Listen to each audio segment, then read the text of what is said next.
Guys, welcome back to my channel. जैसा कि आप सब लोगों को पता है कि सीए न्यू कोर्स बहुत जल्दी आने वाली है, जिसके रिगार्डिंग काफ़ी सारे स्टूडेंट्स के मन में काफ़ी सारे डाउट्स आ रहे होंगे।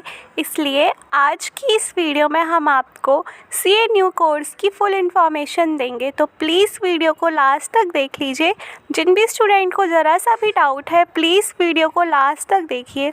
कुछ स्टूडेंट्स को इस चीज़ का भी बड़ा डाउट आ रहा था कि आर्टिकलशिप 3 इयर्स का होगा या 2 इयर्स का होगा। शिप 2 इयर्स का होगा। ध्यान से इस वीडियो को देखना, आपके सारे डाउट्स क्लियर हो जाएंगे। बहुत सारे स्टूडेंट्स को ये भी डाउट है कि न्यू कोर्स कब से एप्लीकेबल होगा। तो इंटरनल न्यूज़ है कि न्यू कोर्स मई 24 से एप्लीकेबल हो सकता है। अभी तक कोई ऑफिशियल वेबसाइट पे इसके रिगार्डिंग कोई अपडेट नहीं आया है, पर इस मंथ के लास्ट तक ऑफिशियल नोटिफिकेशन आ सकता है। अगर आप इस वीडियो को पूरा देख लेते हो तो आपका कोई डाउट नहीं आएगा। जो अभी काउंसिल मीटिंग हुई थी उसके अकॉर्डिंग हम आपको ये सारी चीज़ें बता रहे हैं, लेकिन ये कोई ऑफिशियल न्यूज़ नहीं है, ये सिर्फ इंटरनल न्यूज़ है। मई 24 से न्यू कोर्स स्टार्ट हो सकता है, जिसका रजिस्ट्रेशन आप 1 जुलाई में कर सकते हो। यहाँ तक हमें लगता है कि न्यू कोर्स का रजिस्ट्रेशन 1 जुलाई से स्टार्ट हो जाएगा, क्योंकि जब 2017 में न्यू कोर्स आया था उस टाइम पे भी जो रजिस्ट्रेशन है वो 1 जुलाई से ही स्टार्ट हुआ था, और 1 जुलाई से जो रजिस्ट्रेशन है वो मई 24 वालों के लिए होगा। इसीलिए जो नवंबर या दिसंबर 23 में एग्ज़ाम्स दे रहे हैं वो अच्छे से अपनी पढ़ाई कीजिए, क्योंकि उनका जो पेपर है वो ओल्ड कोर्स के हिसाब से ही होगा।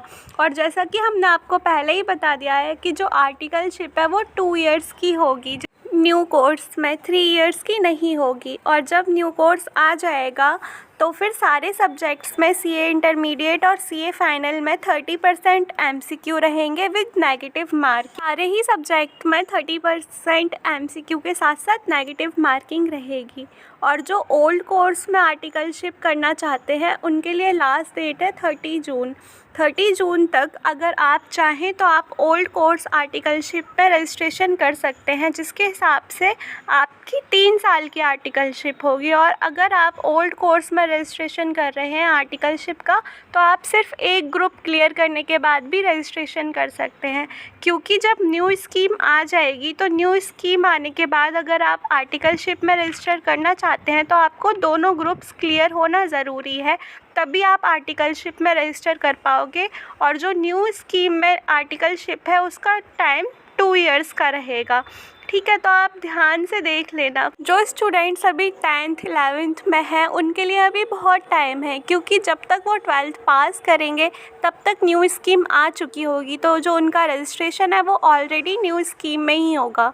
ठीक है, तो 1 जुलाई से सारे सी एस्पिरेंट हो सकता है ऑटोमेटिकली कन्वर्ट हो जाए न्यू स्कीम में, न्यू स्कीम के आते ही।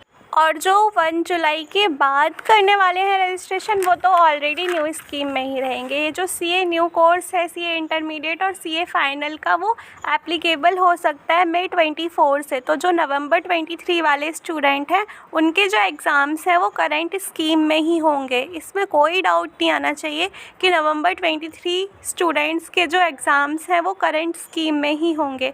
और जो सीए फाउंडेशन के एग्ज़ाम्स हैं वो दिसंबर 23 में न्यू से हो सकते हैं, या फिर मई 24 से भी हो सकते हैं।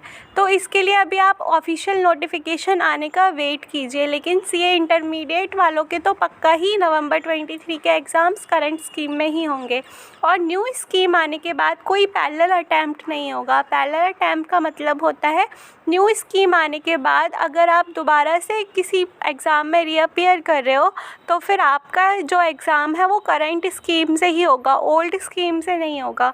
जो सीए इंटरमीडिएट वाले स्टूडेंट्स हैं जिन्होंने अभी अपना फर्स्ट ग्रुप क्लियर कर लिया है या फिर कोई भी एक ग्रुप क्लियर कर लिया है, वो एनरोल कर सकते हैं आर्टिकलशिप में बिफोर 30 जून।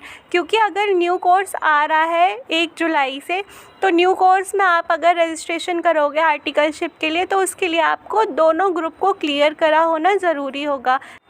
जो एग्जिस्टिंग स्टूडेंट्स हैं वो कन्वर्ज़न कर सकते हैं न्यू स्कीम में। हो सकता है कि आईसीएआई उनसे कोई नॉमिनल चार्जेस कलेक्ट करे, जिसके थ्रू वो कन्वर्ट करने दे अपने ओल्ड स्टूडेंट्स को।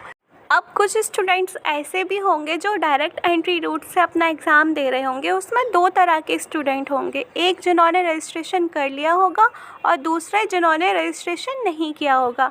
जिन्होंने ऑलरेडी रजिस्ट्रेशन कर लिया होगा उनको करंट स्कीम के हिसाब से ही अपना एग्ज़ाम देना पड़ेगा, मतलब उनको 9 मंथ की जो आर्टिकलशिप करनी रहती है वो करनी पड़ेगी और ITOC की ट्रेनिंग भी करनी पड़ेगी। लेकिन जिन्होंने न्यू कोर्स में अपना रजिस्ट्रेशन करने वाले हैं, आगे अभी नहीं किया है रजिस्ट्रेशन, उनके लिए जो आर्टिकलशिप है 9 मंथ की वो हटा दी गई है, उनको वो करनी नहीं पड़ेगी।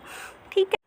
और जो भी स्टूडेंट्स एग्ज़ाम दे रहे हैं नवंबर-दिसंबर 23 में, वो रिलैक्स होकर अपनी पढ़ाई करें, क्योंकि जहाँ तक है उनका जो एग्ज़ाम है वो करंट स्कीम में ही होगा, क्योंकि न्यू स्कीम आने में अभी टाइम है। तो वो करंट स्कीम के हिसाब से ही अपनी स्टडीज़ को कंटिन्यू करें और अपना एग्ज़ाम्स के लिए अच्छे से प्रिपेयर करें। अगर अभी भी आपको कोई डाउट्स आ रहे हो तो आप अपने डाउट्स को हमसे कमेंट सेक्शन में भी पूछ सकते हो। और एट लास्ट मैं आपसे बस यही कहना चाहूँगी कि प्लीज़ वीडियो को लाइक करना, शेयर करना और प्लीज़ इस चैनल को सब्सक्राइब करके नोटिफिकेशन बेल आइकन हिट कर देना, ताकि आगे आने वाली जितनी भी सारी इंपॉर्टेंट अनाउंसमेंट्स या अपडेट है वो मिस ना हो।